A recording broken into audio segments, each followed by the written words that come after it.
Okay.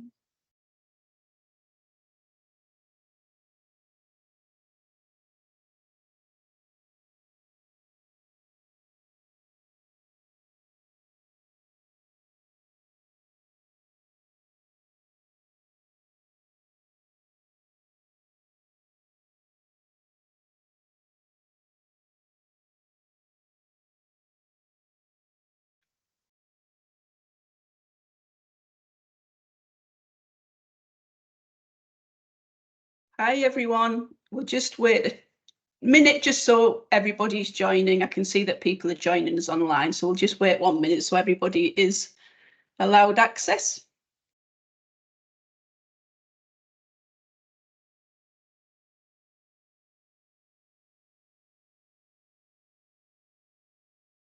Quite a few people joining us from around the world, which is great to see. So I think we've got everybody. I'm looking at Pascal to give me the thumbs up. I think we've got everybody that was waiting coming in. So good morning, good afternoon, good evening, everybody that's joining us for this Global Teaching Excellence event. My name's Ruth Crabtree and I'll be chairing the panel today. I sit on the board of the International Council of Sports Science and Physical Education and also on the World Association of Sport Management. I just want to briefly introduce the purpose of today and also introduce us to some key people and the structure of today. But I'm absolutely delighted that a couple of weeks ago we celebrated International Women's Day on the 8th of March. And ICSPE continues to strive for gender equality with a roundtable on women leaders in sport as part of our Global Teaching Excellence session. Global Teaching Excellence is a joint initiative of ICSPE and the World Association for Sports Management aimed at people who are passionate about learning and teaching. And I'm delighted today that we've got a real expertise panel that are going to present and have a roundtable discussion. But before we start that, I just want to pass over to Pascal, who works at the International Council for Sports Science and Physical Education Office in Germany, and he's going to introduce us about some of the projects and initiatives that ICSPE have been doing. So Pascal, over to you. Thank you so much, Ruth. Maybe I share my screen.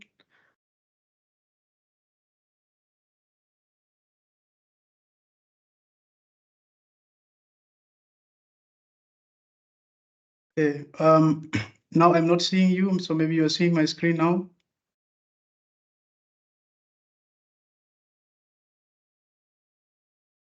Yeah, we can see that, Pascal. Okay, fine. So ICSPE is involved in a host of projects, or has been historically involved in a host of projects that has to do with women and sport, and especially with the participation of women in sport in various areas, be it in high performance sport, in grassroots sport as well. And this is one of the project, European funded, EU funded Erasmus Plus project that ICSPE is involved in, with all these beautiful consortia that you see here, the logos of the project partners.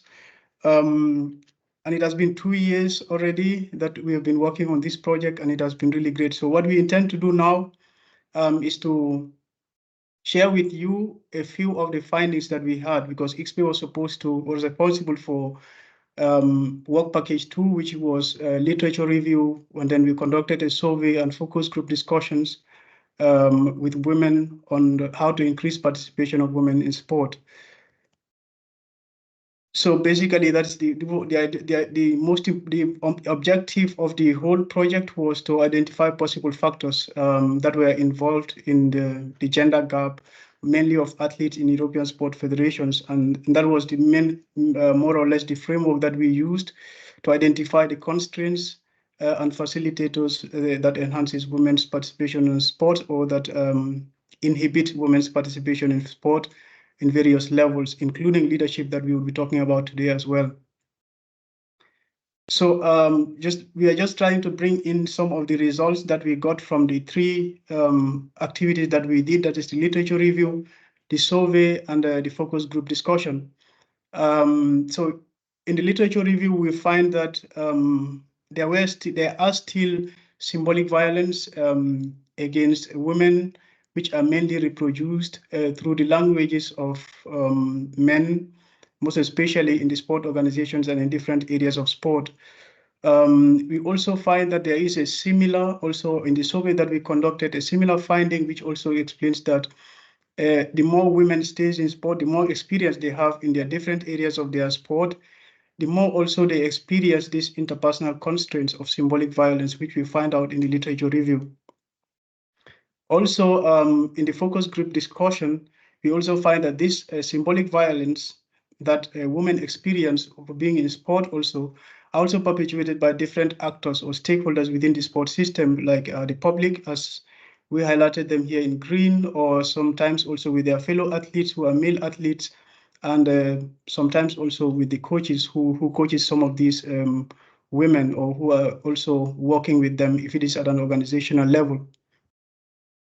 Another of the constraints that we identified, especially at the structural level in the literature review, was that women were given certain positions within the sport organizations with the intention that they had certain feminist characters that would help the sport federations, and not necessarily based on their competencies. So it is assumed that women are good in politicking, in networking, so they were involved or included in the boards of some of these sport federations. We also find had a similar finding in the survey that we conducted, that the older women are in their sport organizations or in the boards of the sport organizations that they find themselves, the more they experience discrimination or unwritten rules that favors men within these sport organizations.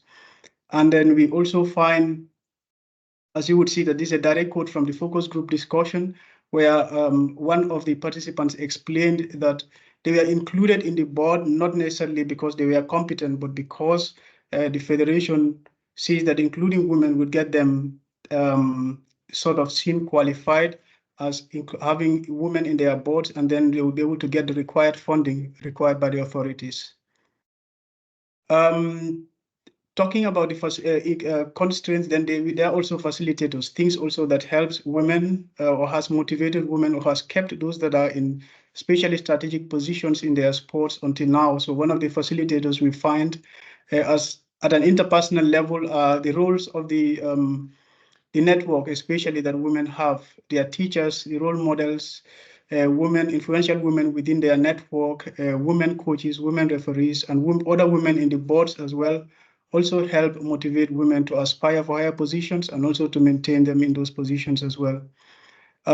We find also that in the survey that role models play a significant role in maintaining women or younger women to aspire to be for certain positions in sport organizations or in different other areas of sport. As we could see in these findings, particularly, there is a bit of a difference as well, depending on the area of sport, as it says here that women umpires and have more role models than coaches as well. In the focus group discussion as well, we also find a similar finding that also backs that up, that this woman specifically is in the sport to help contribute or give back to her sport and to motivate other women as well. The other facilitator, which is also structural, that we find out is about the gender quota. Even though a lot of the project, I have to say, is a European Union project, so it is the survey and all what we did was mainly based on European Union level. But we find that, yes, there has been a lot of improvement, especially with regards to the gender quota. But most of these quotas are not regulated at the national level, like with other authorities. There are initiatives of the sports organizations to adopt regulation, to adopt this quota as within their sports regulations. We also see that it is important that stakeholders outside the sports sector imposes these quotas on the sport organizations, so that it also helps the sport organization to strengthen or to really put this quota system into practice. At the focus group level, also we find that most of the participants agreed that quota system has really improved the participation of women in sport in different sectors. So at the end of the research, we had a question that we said that the respondents could identify 3 words that they associate with women and sport. When they think about women and sport, what do they think about the 3 words that came into their mind? So these were the words, some of the words that were identified by those that participated. So we could see that there are a lot of interpersonal, really at an individual level motivation for women to participate in sport. And that also is sort of, to a large level, the dividing factor or the defining factor into their participation in sport. So those are just the short findings that we brought because of the time. And you could visit the project website, the GAP Women project website, for more information, because all the results are published there as well. Great. Thank you, Pascal. It's really good to see that we've got a great project going on here, an initiative, and great to see that there's a lot of research being undertaken across Europe and further afield. And I could encourage people that if you want to get more information, you can contact the office, look on our website, or also contact the details there that Pascal's just put up. So thank you for that, Pascal. Great to see. So we'll now move on to the roundtable discussion, where I'm delighted that we've got world leaders, international, global female leaders in sport. And I just want to briefly introduce them and thank them for the time for taking part in this. So first of all, we've got Eva Werfmann from Germany, who is the head of the corporate communications at the German Olympic Sports Confederation.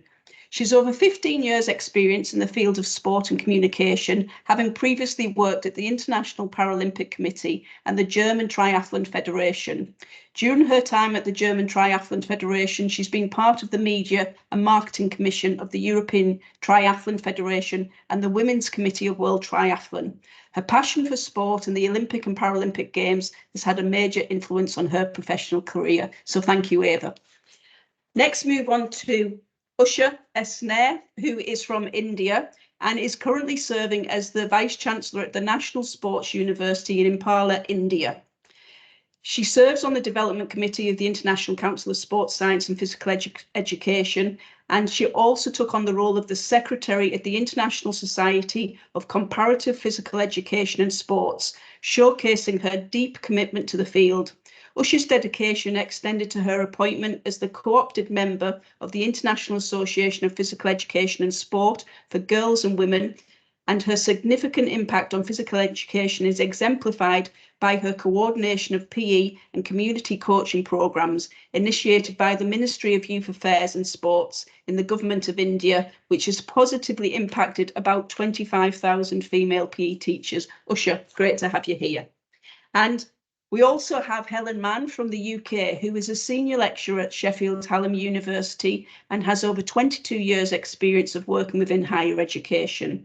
She also has significant experience in the sports industry as an applied practitioner, working in development roles for various national governing bodies of sport, local authorities and national coaching organisation. This experience of working in underrepresented environments has instilled in Helen her passion as a strong female advocate in sport. She currently leads on a university project called Game Changers, which aims to increase confidence and leadership skills amongst female student communities and increase recruitment of female students onto the future workforce of the future. So Helen, great to have you on board as well. So without further ado, I want to go to the first question, which is about gender equality. So I'm going to come to you first, Eva, and ask you, what does gender equality in sport mean for you? Well, thank you, Ruth. Gender equality in sport means for me that men and women have the same possibilities to strive towards what they want to achieve. No matter if it's on the field of play or if it's in an organization, if it's as a coach. So they should get the same opportunities. And that, for me, is gender equality in sport. Great. Thanks, Eva. Usha, the same question to you. Usha, you've got your microphone switched off. Gender equality in sports refers to ensuring that all individuals, regardless of gender, have equal opportunities, resources, and recognitions in sports participation, competition, leadership, and representation. It encompasses various equal access. Just giving opportunities is not enough. Fair treatment, representation, respect and recognition, safety and inclusion. So it's a collaborative effort from various stakeholders. To me, by 2030 or 40, with this International Women's Day, we should have a women athlete. It should be just women leaders in sports. Thank you. Thanks, Usha. And Helen, the same question. Gender equality, what does it mean to you? Yeah, I think it's about changing the narrative, particularly changing the narrative in women's sport and looking at it, you know, across all levels, from coaching, officials, leadership, you know, chief executive officers, the whole spectrum, right through from community to elite sport as well. And it's around, you know, making women's sport, I guess, the norm rather than the exception. And if we achieve that, then I think that that's when we'll possibly achieve full gender equality. Just on that, Helen, how far off do you think we're achieving that? Ooh, well, there is. I mean, I can very much speak for what's happening within the UK, and I think we've made massive strides forward. You know, I think the growth of women's sport at all levels has been significant. I can share some statistics with you later on, I'm sure, but we still have got a significant way to go. So it's getting better, but we've still got a way to go. And Usha, I'll come to you from the Asian side of things. How far advanced do you think we are with those ideas and ideals? Same as mentioned by Helen, there's a lot of significant improvement. The Ministry of Youth Affairs and Sports, Government of India is taking key initiative. In the past decade, 10 years, there's tremendous changes. Rural areas, male-dominated sports, we find women getting in. In the Sports Authority of India, most of the administrative positions have been given to women. The Indian Olympic Association is chaired, our president is a female. The Secretary of the Youth Affairs and Sports is a woman. So there's a change, and our Honorable Prime Minister of India, who speaks for physical education. I don't think that there's any other country who do that. And you'd call our women and girls as daughters and mothers. So that's what's made a tremendous change. And I'm sure in times to come, India would be a role model. So we are heading in the right direction. Great to hear. Thanks, Usha. And Eva, what's happening in Europe and Germany and the organisations that you work with and see? Well, as Helen and Usha said, there have been some significant progress, but we still have a way to go. So, for example, we have 101 member federations in the German Olympic Sports Confederation, and only 16 of them have female presidents. So that's what we put a focus on Women's Day on 8th of March. And then the other thing is we have introduced last year for our annual General Assembly that we need a quota for delegates that are sent to the General Assembly, because we are around 20% female delegates, and we need to get that up to at least 30%. So we've introduced that. On the other side, when you look at the Olympic Games, Paris 2024, for the first time, will have full gender parity. So we will have 50% female athletes and 50% male athletes, which is really good. And then my expertise is within the media and reporting in the media. At least in German media, it's very male dominated. So we only have about, I think, 10 or 15% women's sports in the newspapers or on TV. So that's where we really have to catch up. Great. You've mentioned over there some significant stakeholders and the role that they play.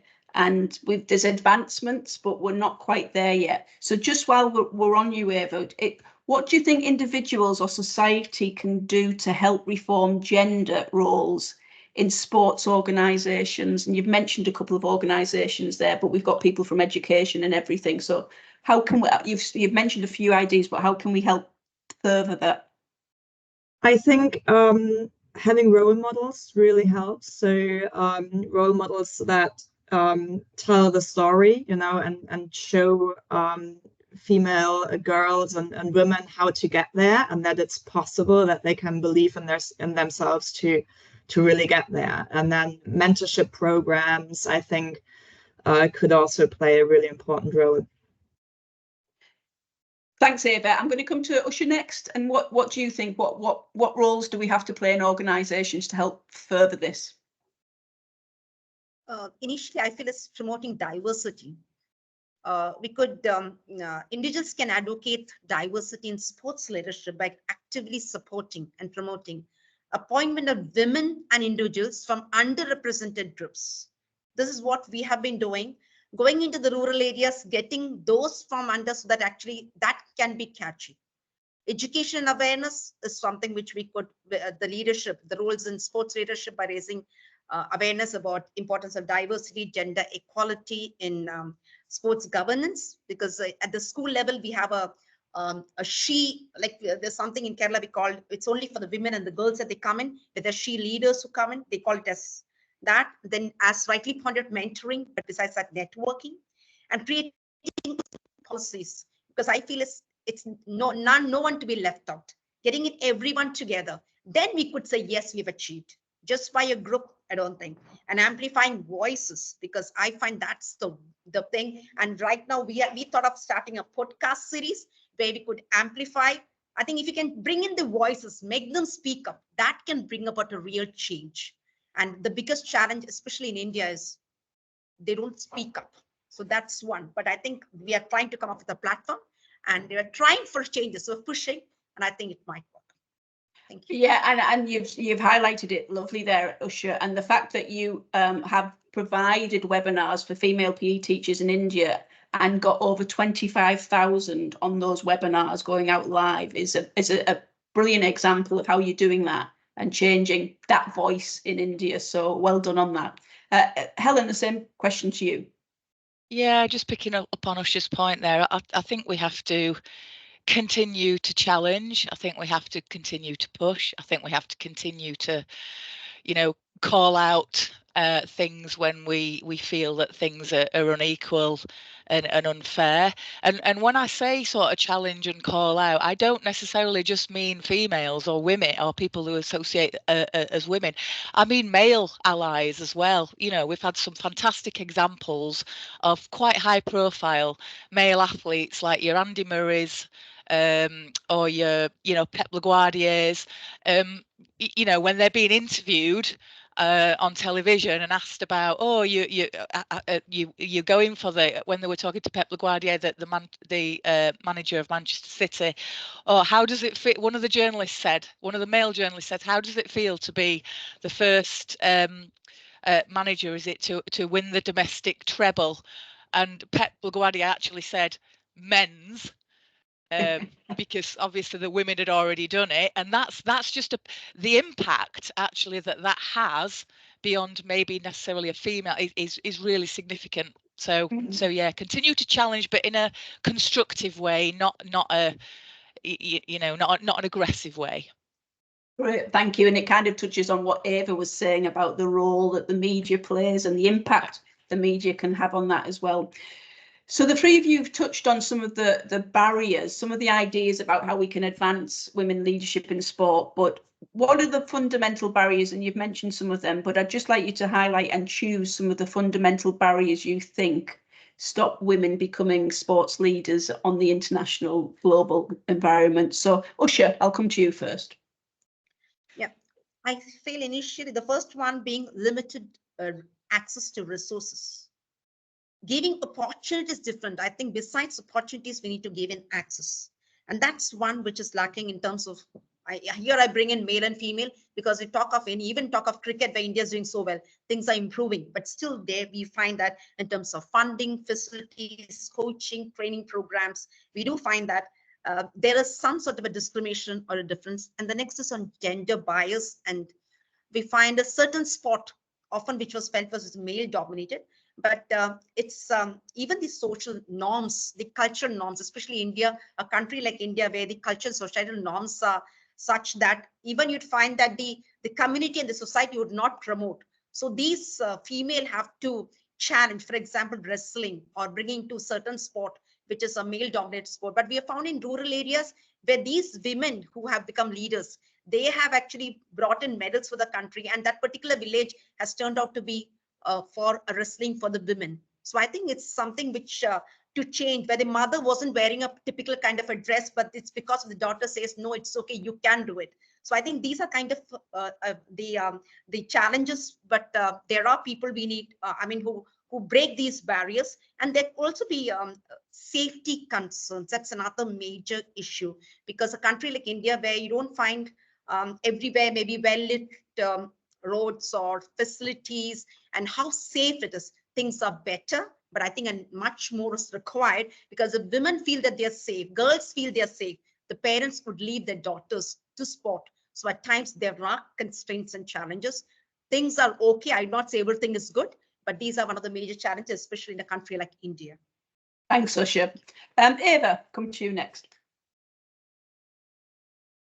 Well, in addition to that, I think it's still prejudice towards women in sport that we need to overcome.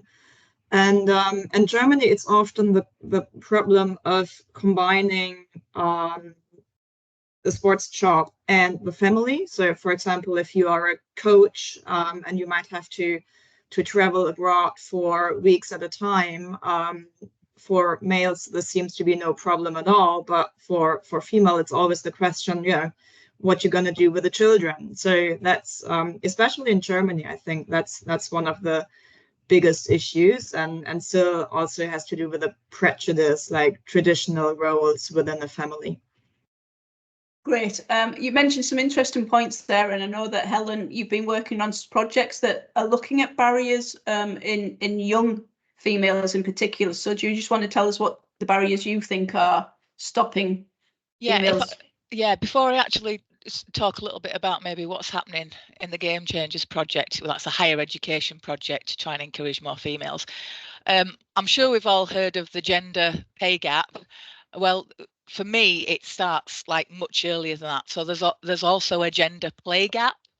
And what I mean by that is, we've got to look at ourselves. Again, it's about changing the narrative here, but right in primary age, encouraging as mothers, as fathers, as uncles, as sisters, as daughters, as brothers, encouraging more girls that it's okay to do a bit of rough and tumble play, to actually play sports and to make that the norm. Because the more we do that, the more we're then encouraging girls to come through the system, through the education system, playing more sport, the more we will then create more opportunities for them to go into leadership and etc. etc. So my take is it's, and I know that's a systemic change and a huge one, but I think that's possibly the way forward.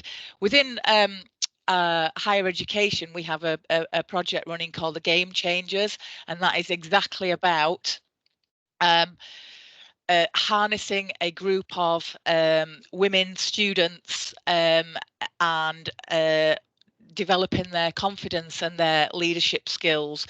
So within the UK, I think there's something like 57% of females actually attend university. Okay, and that's across all courses. If you look at a lot of sport courses within the UK, there's massive disparities. So, for example, within Sheffield, in our institution, in sport coaching last year, we had 16% females. In sport business management, we had 14% females. So the Game Changers project is designed to work with a group of females through, advocacy, through setting up social media profiles and what have you, to try and raise awareness around that, and also with a longer term aim of increasing or recruiting more females onto higher education sport courses, and that's right across the board, from PE through to sport business management through to sport coaching. Just while we're on that, Helen, what do you think the barriers are stopping females from entering higher education sport courses? I think, again, you have to track it right back. You have to track it right back to a little girl growing up, you know, what she's been exposed to, has sport been the norm for her or not? Has she been encouraged to, you know, actually engage as a participant, to engage as a coach, to engage as a volunteer? So yeah, I think that and then there are other problems that actually, so the more you're restricted, the more you're then not going to progress to the next level or to the next opportunity or whatever that might be. So it's a very complex picture, don't get me wrong, that's not the only reason, but I think that is a significant reason. The pool becomes smaller, if that makes sense. Yeah. So you've all mentioned there's some barriers to lots of different barriers, resources, whether the financial, whether the facilities, whether the opportunities we've got, the cultural, the safety, etc. And you all come from different areas, global areas around the world. So, and you are all high profile women sports leaders. So I just want you to share with you, if it's okay, how you have got involved in sport. I know a lot of you, some of you have played sport, but you all now work in the sports industry and you're all at the pinnacle of your career. So I'm going to come to you first, Ava. How did you get involved in sport? What facilitated that? And why did you overcome some of the barriers that we've mentioned? How did you overcome?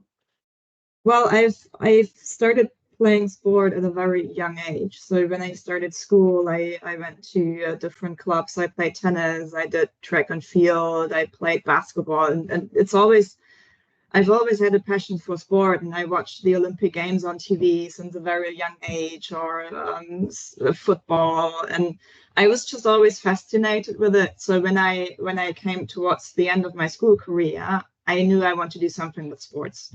So in Germany, we have the German Sports University in Cologne, and I thought, okay, I want to go there, and that's how I got into it. And then I combined that with communications and media, and I found out that the International Paralympic Committee has their headquarters just around the corner in Bonn, which is half an hour from Cologne. So I signed up for an internship.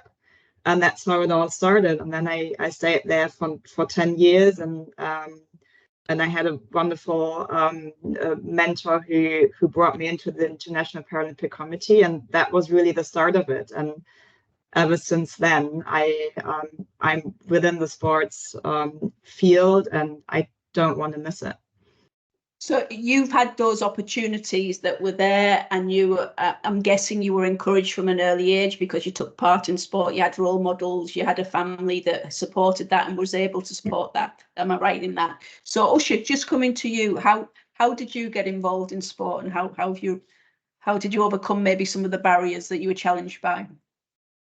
Yeah, for me, it wasn't an easy task because I'm short. When you talk about sportsmen, there's a different thing. And I would see others playing, and my initial, but it was the teacher, the PE teacher, who said, come on, go ahead. And I took into volleyball, a game which is not for, but during those days, it was okay. So I'd be with the ball, onto the wall, keep practicing, because I felt I was an odd person out, but I struggled. But I did get support from my parents. And my sister was much better because she was a great athlete, and I had to struggle to get into. I got into this. I excelled. There were teachers and others who supported me, and we did through the school meet. It was only the school that I had taken up the particular sport. I again joined the profession because my teacher had said there's an institute of physical education, which is a national institute. I need to try getting in, and I got in. That was the only institute in the country. And after that, going in there, I did participate for the nationals and doing my bachelor's, master's, PhD, and I got into the same line. But the problems that I encountered, it wasn't, so I was saying that I used to keep telling the others, now things are much easier. I'm trying to guide the others. And when during my time, because you can see it's in the year 1980s, because 1977 I joined. And now there's a vast difference. But I got into the various roles of leadership, because that's what the Physical Education Institute did give us, these kind of skills like mentoring and bringing about a leader within oneself. This is what I got in from the college, from the university. and being again in a national institute, which helped me to come up. I think it gave me the freedom and the wings where I could take up more, experiment onto things, what was possible besides the sport. So I think that's how it came in. And finally, I think I've reached one of the top, the only university, sports university in the country. Now I owe everything to God, but now I'm getting ample opportunities, and where I have ample, giving freedom for girls and platform where I feel there are ample leaders. They only need a platform. They need a freedom where they could step in. And I'm sure if every women and girls are given an opportunity to dream, just give them a wings to fly, I think our world will be much better place. And that's what I look forward to. Country, like I think of India, because I think when you talk of country, culture wise is different. And for me, I get a lot of support from my parents, my husband, which is usually not seen in a country like India. So I think I owe everything to God, and that's what I'm here today. Bravo, bravo, fabulous. And you demonstrate the role of the narrative and the storytelling. And now you are the Vice Chancellor of the National Sports University in India. And I'm sure if you tell that story to all the females that are in your university and the males to dream and raise brilliant, superb. Yeah, I think storytelling and the narrative and giving people that vision is so important. So yeah, nicely said, Usha. Helen, top that. Well, yeah, I mean, opportunity creates opportunity, doesn't it? So I go back to the the gender play gap that I spoke about. I was very fortunate in that I was brought up in a sporty family. Mum was a runner, dad played badminton, brother played rugby. I never, although I did face barriers, I guess growing up in sport, those barriers did not exist sort of within my family. They were really supportive of me, sort of continuing that journey. So that then created a real interest in sport. I actually moved into the sport of hockey, of which I played at Premier National League level for about 19 years actually. Alongside of that, I obviously got involved. I also got involved in coaching for England hockey, and then that passion led to I think I want to work in sport. Right, I'm gonna pursue a degree in sport in higher education. So then off I went, and then the rest is sort of history from there. I then got my job working for the local authority in developing sporting opportunities for lots of people, which then opened up the doors to go work for national governing bodies of sport. I worked for England basketball, for example, for a while, and then that opportunity then created. I went to work for the national coaching organisation that's now known as UK Coaching within the UK, and then I made the move into higher education with a real sort of passion of wanting to be able to create the next generation, not just obviously of female people working in sport, but that real sort of innate drive and motivation was probably coming from my experiences in sport. Brilliant. It's lovely to see the stories and how 3 prolific sports leaders here have risen through and overcome those barriers. And one thing that's really coming through is obviously you've all got a great passion for sport and you love the sport, but you've had mentors or role models, whether those are parents or teachers or people you've worked with, and those have inspired you. And now you are the generation that's inspiring the young generation coming through. So it's fabulous to see. I just want to come back to you, Eva, with the next question, which is, you've touched on this briefly with, you mentioned about organisations having quotas and positively discriminating and having, wanting to bring in more females into the workplace. And obviously you work with many stakeholders and many big organisations, and the media plays a big role in this. But how do you think sports organisations can support women to succeed? We've already given some examples, but I was particularly interested in when you mentioned the quota in the question a few questions ago. So I'll pose that question to you. Well, the quota, we didn't take this decision very lightly, because obviously we also got some some not so nice reactions to it from the membership, actually, because what we're doing there is we say we need a certain percentage of delegates at the annual General Assembly to be female. And some of our members, they struggled with that. And so we gave them a few years of being able to reach that goal. But by then, I think we said 2026, they have to bring in that percentage of female delegates. Otherwise, they will lose some of their voting rights. So we're really strict on that one, because we want to make a difference now. And we've done it on a now I'm missing the word. We've tried it before without having the quota, and nothing has changed too much. So we've risen to 20%, but we never reached above that. So that's why we introduced the quota. And I think it can work.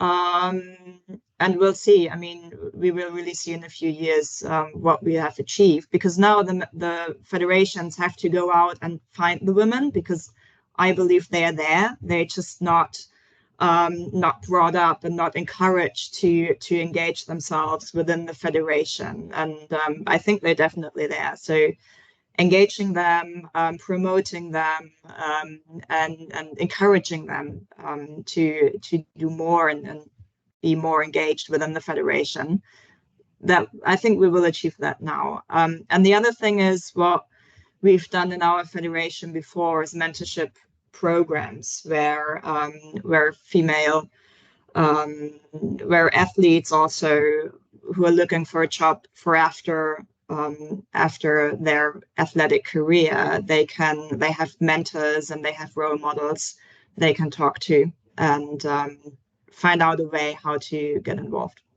Thanks, Eva. And well, we've all worked on different committees and federations and governing bodies, and it's not just Germany or Europe that has this issue of struggling with changing that philosophy or attitude that females should be represented on these types of organisations. So thanks, Eva. Helen, come to you next on that same question. Yeah, I 100% agree with Eva about, you know, I fundamentally believe that those women are out there. We have, you know, excellent potential leaders out there. We have, you know, women with extremely strong skill sets that would fulfill a lot of these roles really, really effectively. But, you know, are the barriers still there in terms of making those opportunities attractive to those women?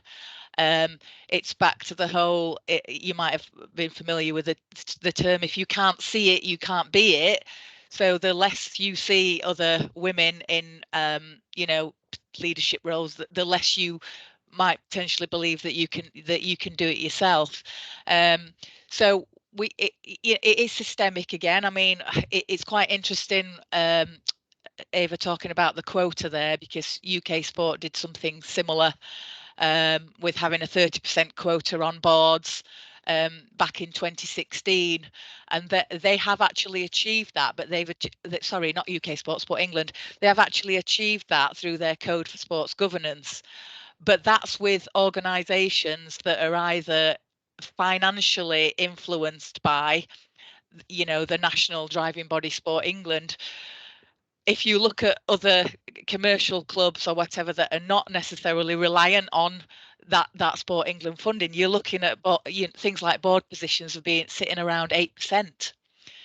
So, you know, massive disparities again there in comparison to, yes, we're a national agency, we will support you, we will give you more money if you hit this quota. That's actually not necessarily happening within the environments where they're a law unto themselves, if you like. So thanks, Helen. Yeah, really well narrated there. Usha, same question. Yeah. When I talk from the Indian perspective, I find this one equal access to resources in terms of funding.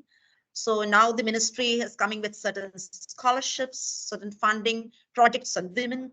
We also have under the Khelo India, women's sports as one area where the women leagues have been brought in. Another issue is with regard to appointing women into decision-making roles. As rightly pointed out earlier, even in terms of the federations, we find there's a huge disparity. but things are changing. But still, I think there's a huge struggle where women have to work, maybe trouble. It's a challenge when it comes to roles where, if you talk at the teacher level, at the sports teacher, at the lower level, most of them are women.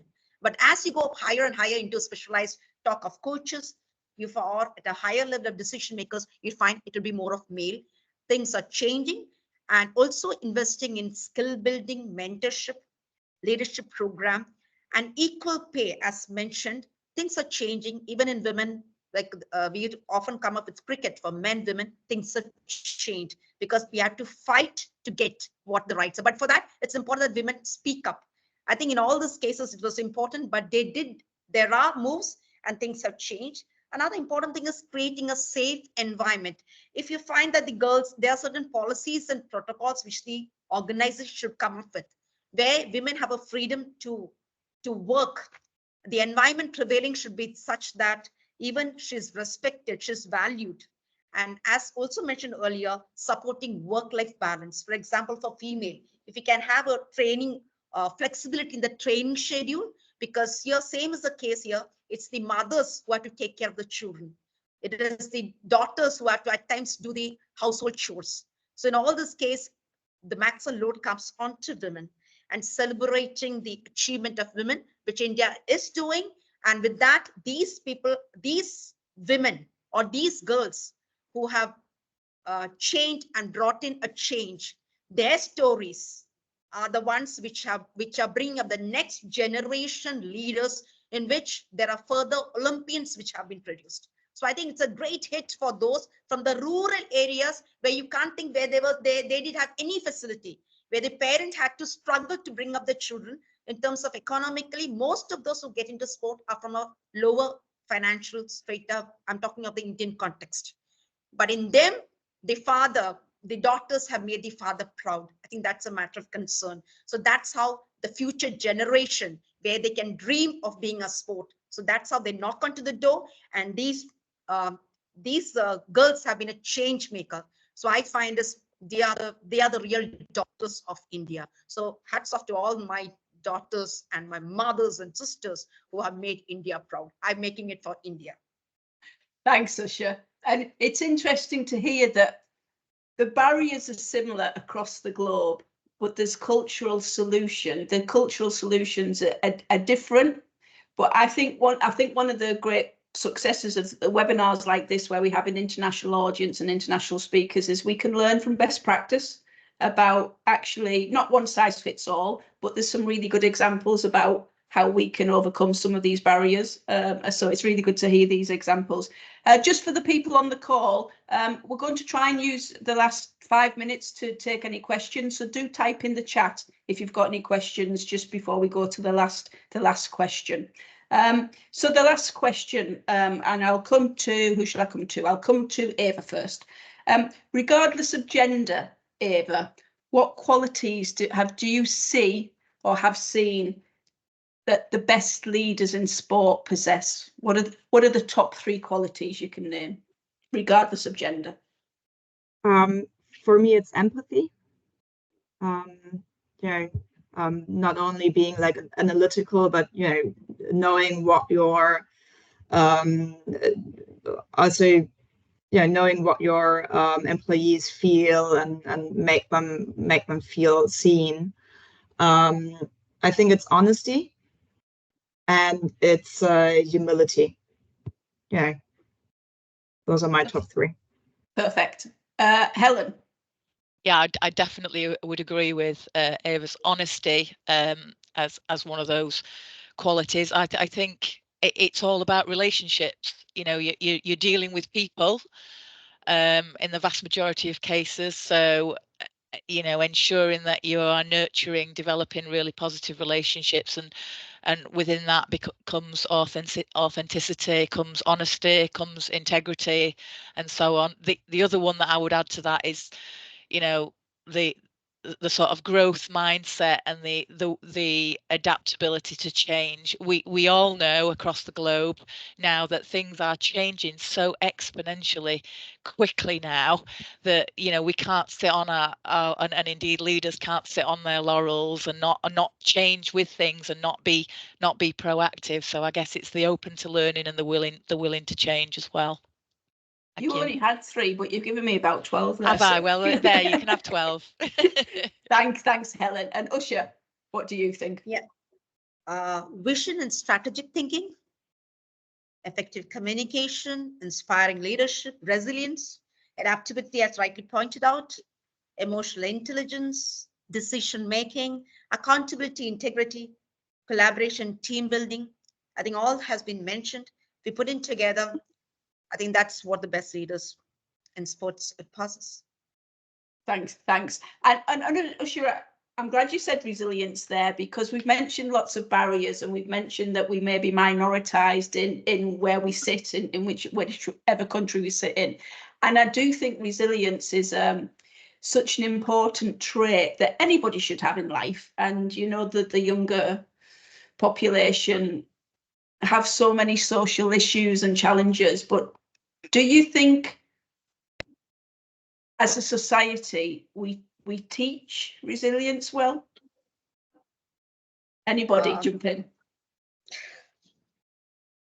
Can you teach it, or is it, well, Yeah. I guess to a level you can teach certain elements of it, but I think it's about you know, this whole thing around actually failure sometimes is okay, and failure is actually often okay. That, you know, some of the best runners of not just sport but business in the world experience failure so many times, but it's actually that made them learn from it and get them to where they are today. So, and again, I don't know, I can't speak for Germany or India or elsewhere in the world, but I do think in the UK we have a bit of a thing around almost fear of failure.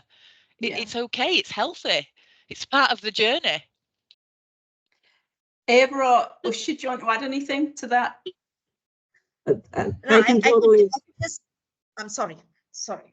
Oh, Eva, you go first. I can totally relate to what Helen said. I think fear of failure, it's there in Germany as well, and within organizations. So yeah, resilience and overcoming that is really important. Usha? Yeah, to me, resilience, you said of teaching. It's not of teaching. It's, I think, something which we need to imbibe it. And that's because when you use the word teach. And I think, as you said, failures, sport is the best leader, because failures and we encounter, and every time you fall, you stand up. And that's what makes such a great leader too.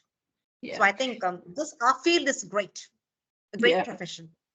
You're quite right correcting me when I did say teach. It's how do we develop resilience, isn't it? And everybody's got a role to play in that. But I often find, and obviously we work in education, I work in education, I often find that in sport, we want everybody to win. We teach kids that it's, you know, we try and say it's not about the winning, it's about the taking part, but really everybody wants to win. And then when they don't win, it's how do they deal with that? So it's teaching that as well. And it's a thing that's hard to develop and instill, but it's so needed in society, and it's so needed by female leaders in sport. So there's no questions in the chat at the moment. We've got 5 minutes left. So if anybody wants to raise their hand, hopefully we can switch on their microphone if anyone's got any burning questions they'd like to ask the panel before I go to the last.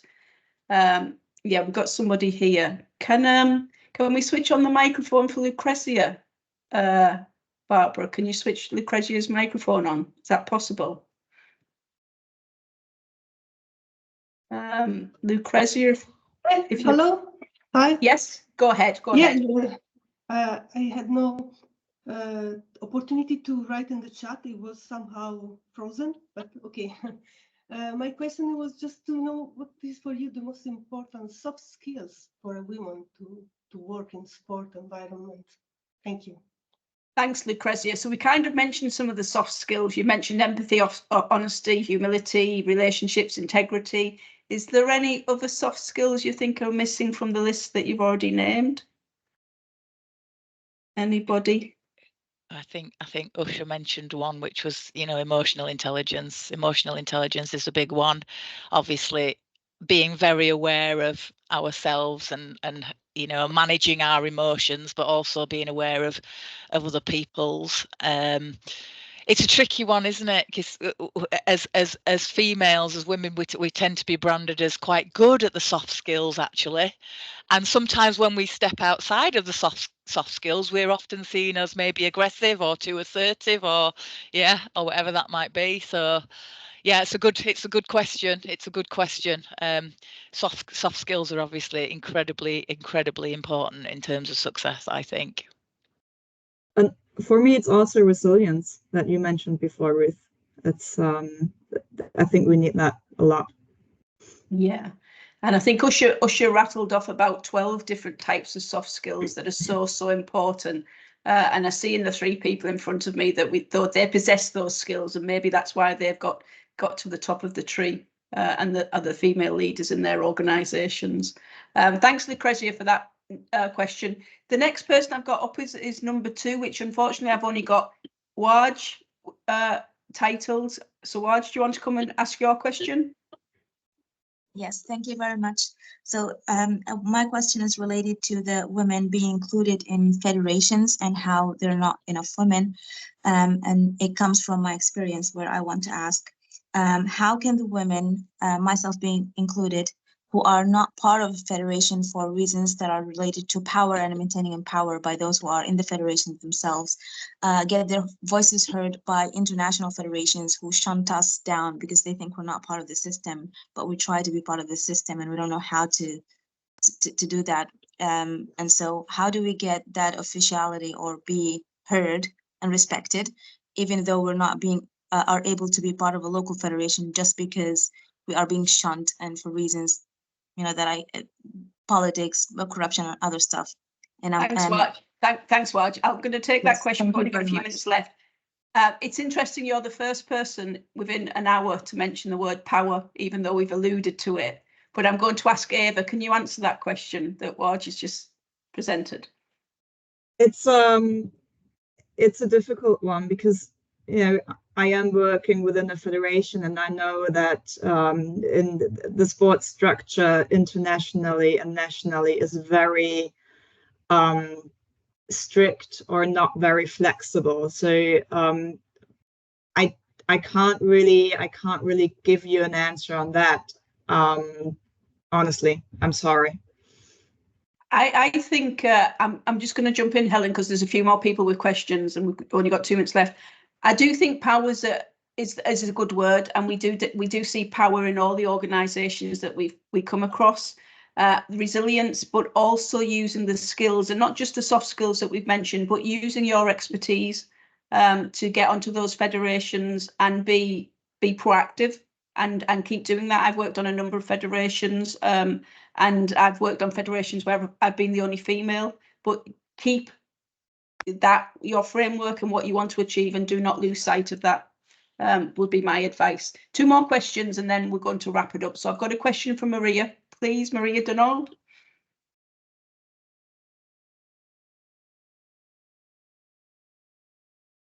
Maria? Unfortunately, we can't hear Maria, so I'm going to move to Irvi. Oh, sorry. So go on, Maria, go, go for it. Sorry, I just wanted to apologize that I wasn't connected, because I wanted to introduce all the female leaders who are very honorable in the diverse organizations, especially also the IXP, and that we really have a good cooperation in female leaders within the organizations, and so it is very good. The word cooperation is very important. So thanks, Maria, and sorry that you couldn't connect with us, but we will come back to you on a next GTE to bring that. But Pascal Pascal did a nice presentation of the findings of that initiative. Final question to Irvi, Joshi. So if you'd like to come on and ask your question. Yes, ma'am. Namaste, everyone. It's me, Urvi. I'm from India. So I will greet you in Indian language only. Namaste. And I am a karate player. a traditional karate player from ITKF. So my question is that I am a female. So I'm a female player. So most of the people think that a female karate is that she is not that, stronger than boys. So they used to provoke me. Like now also they are provoking me by something like, Mamusha, how would they provoke us? So how can I control my tempo? Do you have any suggestion in that expertise, please? That's a brilliant question, Irvi. That's a superb question. So I'm going to come to Usha first, and then I'll come to Helen. Yeah. How can she control her temper when she gets a little bit? I think, Urvi, it's great. And let people say anything. I find at the end of the day, you are strong, powerful, so we need not bother. And I think that's what most of our female do that. And that can help us because you would get this across a society. Do not think that anybody is going to appreciate us and think we have to push ourselves, come out of it. And I don't think there's anyone who can stop you from going ahead. So that's what you need to play with the males, with the men. You need to train with the men. So I don't think, and you once you become stronger, you can challenge them, and that's what's going to come in. So I'm sure this would not be a problem at all for you. So when you're back here, you can just give me a call later. Ma'am, thank you. I have to mention one more thing. Like I am a schooler. I just completed my 10th class board exam. So my teacher used to provoke me like when I am not sick, I don't have any interest in studying, by the way. I really don't have any interest in studying. So I used to do sports all the day. But not all the day. I used to there and sit in the class also. But they used to like in parents teacher meeting, they used to say like to my mother, like she always used to talk or she always used to be with her friends group and all.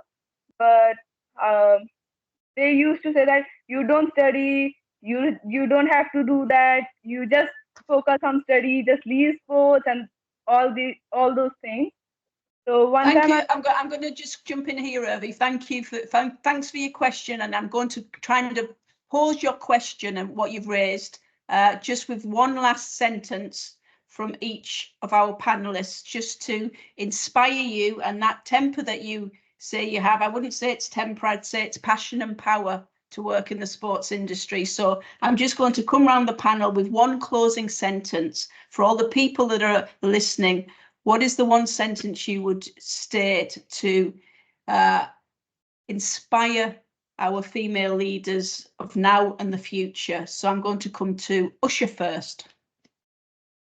Let us invest in women, give them the freedom to dream, wings to fly. For this investment will not only transform individual lives, but will also pave the way for a more equitable and prosperous future for all. Perfect. Thank you, Usha. Very inspirational. Eva, one sentence from you, please.